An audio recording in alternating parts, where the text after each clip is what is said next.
Hola, muy buenas a todos, ¿cómo están? Espero que estén bien, yo soy el Phantom y en el video de hoy les vengo a comentar un poco sobre la nueva baraja estructura que salió del Mago Oscuro. Básicamente hoy les vengo a traer mi decklist, les vengo a traer mi versión de este deck de Mago Oscuro.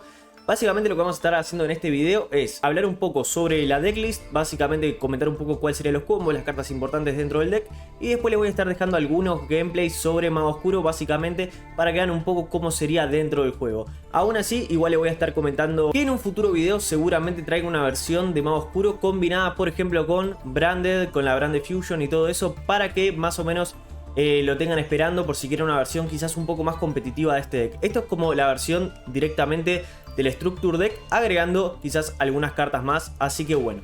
Sin más dilación, empecemos con el video. Bueno, básicamente las cartas más importantes con Mago Oscuro son las siguientes. Tanto Círculo de Magia como Alma Eterna son las cartas que vamos a querer siempre tener en campo, básicamente porque hacen bastante sinergia. Alma Eterna nos invoca a los magos oscuros, tanto del cementerio como de la mano.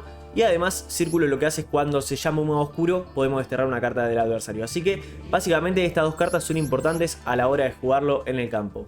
Después tenemos cartas, estas las vamos a jugar a dos porque tenemos cartas que básicamente nos buscan esas cartas. Por ejemplo, Varita de Mago, nos puede buscar por ejemplo Salvación del Mago, que llama la Alma Eterna.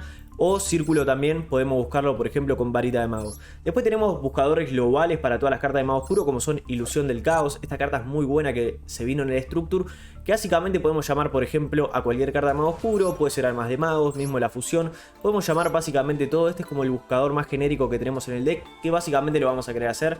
Es por eso que lo jugamos a 3 y con 2 preparación de rituales. Lo pueden jugar a 3 preparaciones o 3 preparaciones y 2 de esto. Esto depende de ustedes. Tampoco quise meter tantas cartas por fuera de lo que vendría siendo el deck estructura. Por fuera del deck estructura metimos cartas por ejemplo como drenaje de habilidad. Me parece que para el meta actual es muy importante jugar al Mago Oscuro. Al Mago Oscuro, como es un monstruo normal, no le afecta no tener por ejemplo efecto de monstruo. Y además que mismo por ejemplo si después por ejemplo nos molesta a nosotros dentro del duelo, la podemos sacar. Ejemplo, Almas de Mago, si la tenemos en campo podemos descartar nuestra drenaje de habilidad para robar una carta. Entonces nos la podemos sacar nosotros mismos también dentro del campo.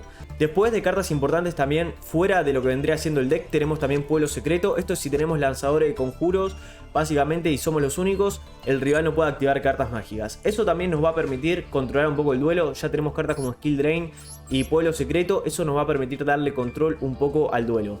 Después, cartas más importantes dentro de la baraja, que sí o sí para mí la tienen que jugar a 3, son Sirviente del Alma, Almas de Magos y Varita. Básicamente estas 3 cartas son muy importantes y las recomiendo jugar a 3. Lo mismo pasa con Ilusión del Caos. Estas cartas son básicamente nuestros buscadores y que nos van a permitir cambiar y traer más cartas a la mano y etcétera. Entonces básicamente estas son las cartas más importantes. Después algunas staples.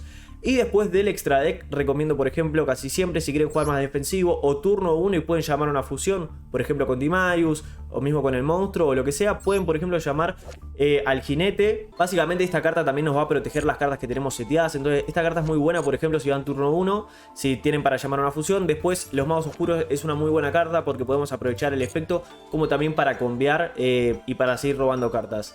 Después de los links lo que podemos hacer es, yo recomiendo Anima. Básicamente si no la tienen quizás no es tan importante, pero puede ganar algunos duelos porque la podemos llamar con Almas de Magos. Esta carta es por ejemplo para tirar el mago oscuro al cementerio, para llamarlo al próximo turno. Y después tenemos un poco de cartas que podemos después cambiar. Básicamente por ejemplo Dark, si tiene un monstruo oscuridad del cementerio lo podemos llamar. Hacer Selene, Link 3 con esos 3 monstruos. Y después básicamente lo que vamos a poder hacer es por ejemplo un Access Code y terminar así. Básicamente esta es una buena versión de Mago Oscuro, bastante free to play y sin agregarle muchas cartas. Básicamente con 3 estructuras y un par de cartas que le crafteen, básicamente ya se puede empezar a jugar. Básicamente si no tienen por ejemplo cartas como Anima o Soldado de Brillo no son tan importantes dentro del deck.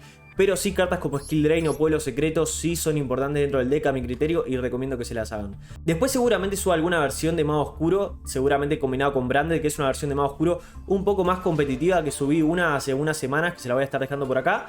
Aún así voy a subir una versión más actualizada de eso, por los que quieren jugar una versión más competitiva del deck. Así que bueno, les voy a estar dejando algunos gameplays ahora para que lo puedan ver. Después me dicen qué tal, les voy a estar dejando la decklist. Así que bueno, gente, espero que les sirva la decklist, les mando un abrazo y nos vemos en un próximo video.